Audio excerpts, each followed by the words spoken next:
Good evening.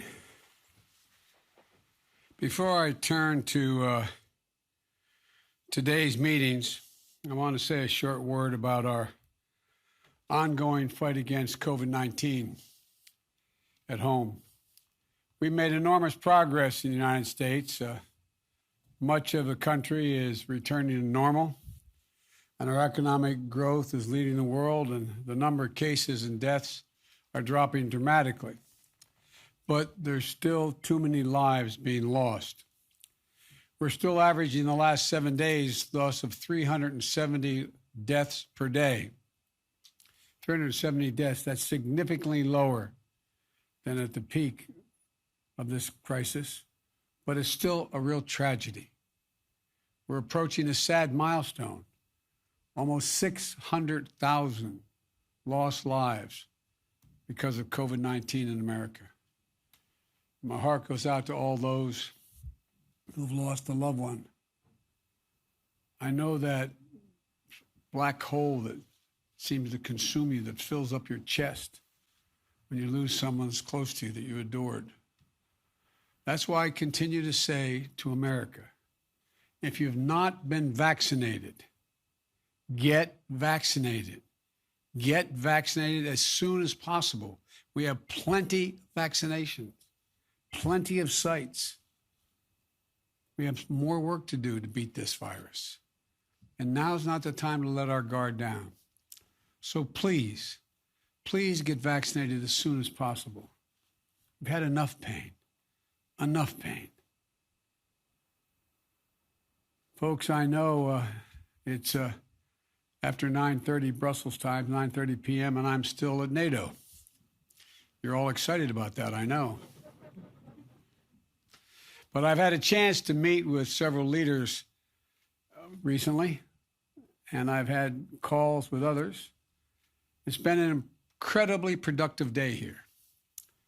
I just finished meeting with President Erdogan of Turkey. We had a positive and productive meeting, much of it one-on-one. We had detailed discussions about how to proceed on a number of issues. Our two countries have big agendas. Our teams are going to continue our discussions, and I'm confident we'll make real progress with Turkey and the United States. But now I want to thank Secretary General Stoltenberg for leading a very successful NATO summit today. I had the honor of leading off the discussion today among the 30 nations. And I pointed out that we're facing a once-in-a-century global health crisis. At the same time, the democratic values that undergird our alliance are under increasing pressure, both internally and externally. Russia and China are both seeking to drive a wedge in our transatlantic solidarity. We're seeing an increase in malicious cyber activity. But our alliance is a strong foundation on which our collective security and our shared prosperity can continue to be built. And I made a point to make clear that the U.S. commitment to Article 5 of the NATO Treaty is rock solid and unshakable. It's a sacred commitment. NATO stands together. That's how we've met every other threat in the past. It's our greatest strength as we meet our challenges of the future, and there are many. And everyone in that room today understood the shared appreciation, quite frankly, that America is back. We talked about Russia's aggressive acts that pose a threat to NATO and our collective security. That's why I met with the Bucharest Nine, the Eastern Flank allies, in advance of this summit. And today I also met with the leaders of the three Baltic states, Estonia, Latvia, and Lithuania. I shared with our allies that what I'll convey to President Putin, that I'm not looking for conflict with Russia, but that we will respond if Russia continues its harmful activities. And we will not fail to defend the transatlantic alliance or stand up for democratic values. As allies, we also affirmed our continued support for the sovereignty and territorial integrity of Ukraine. We agreed to keep consulting closely on nuclear deterrence, arms control, and strategic stability. And there was a strong consensus in the room among the leaders in that meeting on Afghanistan. Our troops are coming home, but we agreed that our diplomatic, economic, and humanitarian commitment to the Afghan people and our support for the Afghan National Defense and Security Forces will endure. And I welcomed our allies and partners to recognize that counterterrorism efforts must continue to ensure that Afghanistan never again becomes a safe haven for attacks on our countries, even as we take on terrorist networks in the Middle East and Africa. And I'm deeply gratified that as an alliance, we adopted a far-reaching plan to make sure NATO can meet the challenges that we face today and in the future, not yesterday. The NATO 2030 agenda, and that we agreed to fully resource that agenda. The last time NATO put together a strategic plan was back in 2010, when Russia was considered a partner and China wasn't even mentioned. We talked about the long-term systemic challenges that China's activities pose to our collective security today. We agreed to do more to enhance the resilience of our critical infrastructures around the world, including trusted telecommunications providers, supply chains, and energy networks. We agreed to enhance our cooperation with our democratic partners in the Indo-Pacific to meet challenges that exist there. We also endorsed a new cyber defense policy, NATO's first in the past 7 years, to improve the collective ability to defend against counter threats from state and non-state actors against our networks and our critical infrastructure. And we adopted a climate security action plan, which several years ago people thought we never would do, for reducing emissions from NATO installations and adapting to the security risks of climate change while keeping us sharp, very, very sharp on our ability to deter and defend against threats. And finally, we agreed that among the most important shared missions is renewing and strengthening the resilience of our democracies. I pointed out we have to prove to the world and to our own people that democracy can still prevail against the challenges of our time and deliver for the needs of our people. We have to root out corruption that siphons off our strength, guard against those who would stoke hatred and division for political gain, this phony populism, invest in strengthening the institutions that underpin and safeguard our cherished democratic values, as well as protecting the free press and independent judiciaries. All of those are on the agenda. That's how we'll prove that democracy and that our alliance can still prevail against the challenges of our time and deliver for the needs of our people. This is going to be looked at 25 years from now as whether or not we stepped up to the challenge, because there's a lot of autocracies that are counting on them being able to move more rapidly and successfully in an ever complicated world than democracies can. We all concluded we're going to prove them wrong. And now I'm happy to take some questions. Cecilia Vega of ABC. Thank you so much, sir. Good evening. You mentioned your sit down with Vladimir Putin and Russian aggression that came up in your conversations today. I'd like to ask you two questions, if I may, on that front. Is it your sense walking into this meeting that Americans back home shouldn't expect much in terms of an outcome? Could you provide some specifics on what a successful meeting would look like to you? Are there going to be specific concessions you want Putin to make? And then I'll just give you my follow-up right now. You've met Vladimir Putin before. what have you learned about him that informs how you approach this sit down with him? And what's your mindset walking into a meeting with a former KGB agent who you've said has no soul? I'll tell you all that when it's over. Look, I've been doing this a long time. The last thing anyone would do is negotiate in front of the world press as to how he's going to approach a critical meeting with another adversary and or someone who could be an adversary. It's the last thing I'm going to do. But I will tell you this.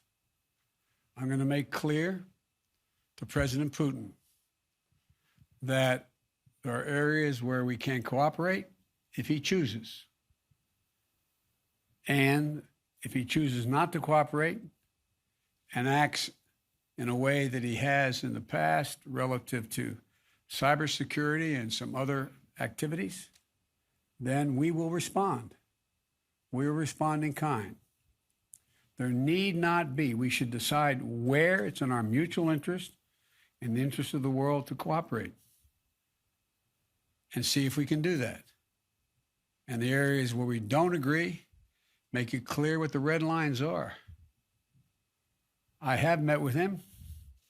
He's bright, he's tough, and I have found that he is as they say when you used to play ball, a worthy adversary. But the fact is that I will be happy to talk with you when it's over, not before, about what the discussion will entail. Nancy Cordes, CBS.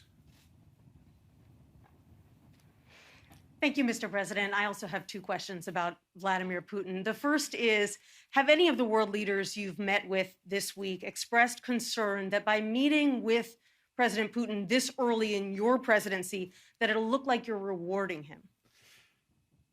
What's your second question? The second question is what it will mean for the U.S.-Russia relationship if Alexei Navalny were to die or be killed in prison. Every world leader here as a member of NATO that spoke today, and most of them mentioned it, thanked me for meeting with Putin now. Every single one that spoke. And I think there were probably about 10 or 12 that spoke to it, saying they were happy that I did that I was going to do that. And they thought it was thoroughly appropriate that I do. And I had discussions with them about, in the open, about what they thought was important from their perspective and what they thought was not important. And so the interesting thing is, I know, and I'm not being critical of the press, I really mean this, give my word, but generically you all thought, was Biden meeting him too soon? I haven't found a world leader who doesn't think it's not soon, it's just soon enough.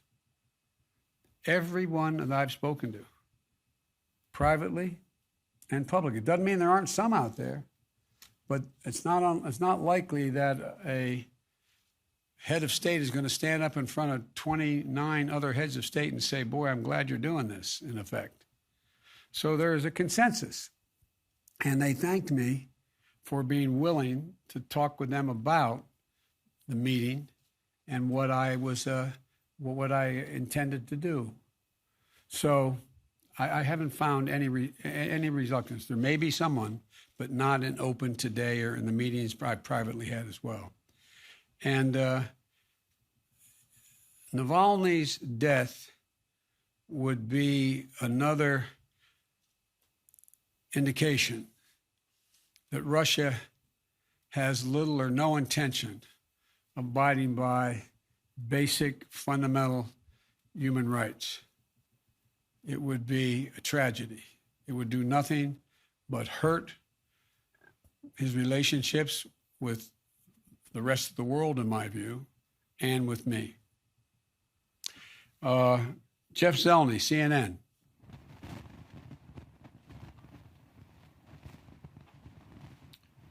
Sir, good evening. Thank you. In a weekend interview, Vladimir Putin laughed at the suggestion that you had called him a killer. Is that still your belief, sir, that he is a killer? and I'll continue the trend if you don't mind of asking a second question. Do you believe if he does agree to cooperate, then what kind of a challenge do you find yourself in? How would you ever trust him? And if Ronald Reagan said trust but verify, what do you say to Vladimir Putin? Answer the first question. I'm laughing too. They actually, well, look, I mean, he has made clear that the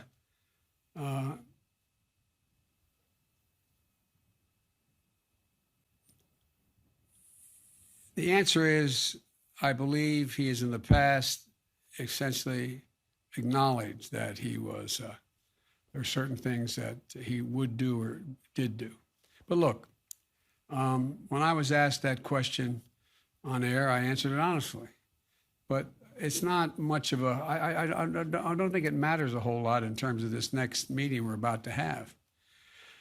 The second question was, He does choose to cooperate, sir. What is your version of trust? I'd verify first and then trust. In other words, everything would have to be shown to be actually occurring. It's not about, trusting. It's about agreeing. You know, when you write treaties with your adversaries, you don't say, I trust you. You say, this is what I expect. And if you violate the agreement you made, then the treaty's off, the agreement's off. And I'm hoping that that President Putin concludes that there is some interest in terms of his own interest in changing the perception that the world has of him in terms of whether or not he will engage in behavior that's more consistent with what is considered to be appropriate behavior for head of state. Ann Guerin, The Washington Post. Thank you, Mr. President. Here at this meeting and earlier at the G7, you've said several times that America is back at allies' side. But a lot of those allies are themselves pretty rattled by what happened on January 6th, an attempted overturning of your election. And they may still be alarmed by the continued hold that Donald Trump has over the Republican Party and the rise of nationalist figures like him around the world. What do you say to those allies? What have you been saying to them at these meetings about how the next president of the United States can keep any promises you make? What I'm saying to them is, watch me. I mean, I'm not saying anything, quite frankly. I'm just going out. People, as I've said before, don't doubt that I mean what I say, and they believe that I keep my commitments when I say it. I'm not making any promises to anyone that I don't believe are overwhelmingly likely to be kept. I think that we're at a moment where, I mean, let me put it this way. You may have had a different view, but I think an awful lot of people thought that my showing up at the G7 would not produce any kind of enthusiasm about American leadership and about where America was. I would suggest that it didn't turn out that way. I would suggest that there is the leaders I'm dealing with in NATO and the G7 are leaders who know our recent history, know generically the character of the American people, and know where the vast center of the public stands. Not Democrat, Republican, but who we are. We're a decent, honorable nation. And I think that they have seen things happen as we have that shocked them and surprised them that could have happened. But I think they, like I do, believe the American people are not going to sustain that kind of behavior. And so I don't want to get into these statistics because, that old phrase is the Israelis, there's three kinds of lies, damn lies, and statistics. But I think it's appropriate to say that the Republican Party is vastly diminished in numbers. the leadership of the Republican Party is fractured, and the Trump wing of the party is the bulk of the party, but it makes up a significant minority of the American people. Now, we'll see. We'll see. I believe that by us standing up and saying what we believe to be the case, not engaging in the overwhelming hyperbole that gets engaged in by so many today, that I guess that old expression, the proof of the pudding is in the eating. When I said I was going to deal with beating the virus, and I was going to focus on that, and I was going to get millions of shots in people's arms, it wasn't me. I just knew the American people. I knew the kind of help I'd get from the Defense Department, from police departments, from the hospitals, from retired docs, I just knew. And look how rapidly we moved. Now we have a group of people who were everything from the political rejection of the notion of taking a vaccine to people who are simply afraid of a needle and everything in between. And we have a way to go. But I never doubted that we would be able to generate the kind of support we got and get so many millions of people step up and get vaccinated. So I think it is a shock and surprise that what's happened in terms of the consequence of President Trump's phony populism has happened.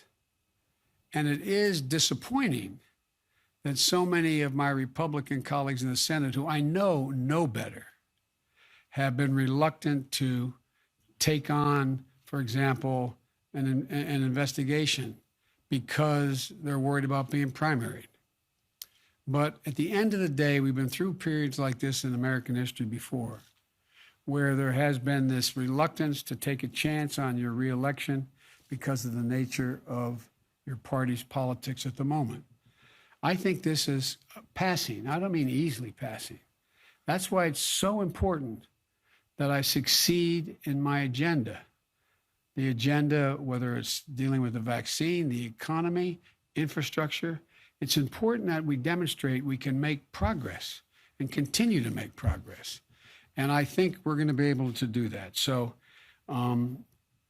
as I said, the proof will be in where it is, 6 months from now, where we are. But I think you're going to see that there's that God willing, we're going to be making progress, and there's going to be a coalescing of a lot of Republicans, particularly younger Republicans who are coming up in the party. And last question, Sebastian Smith of the AFP. Thank you, Mr. President. Ukraine wants a clear yes or no on getting into the NATO membership action plan. So what's your answer? And if I may, a second part to the same question. Well, now that Russia has invaded parts of Ukraine, does that effectively rule out Ukraine ever entering NATO, given that being in NATO would mean the US and NATO having to defend Ukrainians against Russia? Thank you. The second question is, the answer is no. The first question, it depends on whether they meet the criteria. The fact is they still have to clean up corruption. The fact is they have to meet other criteria to get into the action plan. And so it's, school's out on that question. It remains to be seen. In the meantime, we will do all that we can to put Ukraine in the position to be able to continue to resist Russian physical aggression. And it will not just depend on me whether or not we conclude that Ukraine can become part of NATO. It will depend on the alliance and how they vote. But I know for one thing, they have to convince, and it's not easy. I made a speech years ago to the Rada saying that Ukraine had an opportunity to do something that's never occurred in the history of Ukraine, actually generate a democratically elected and not corrupt, led by oligarchies in any of the regions, nation. And I pointed out to them when I made that speech that they will go down in history as the founding fathers of Ukraine if, in fact, they do that.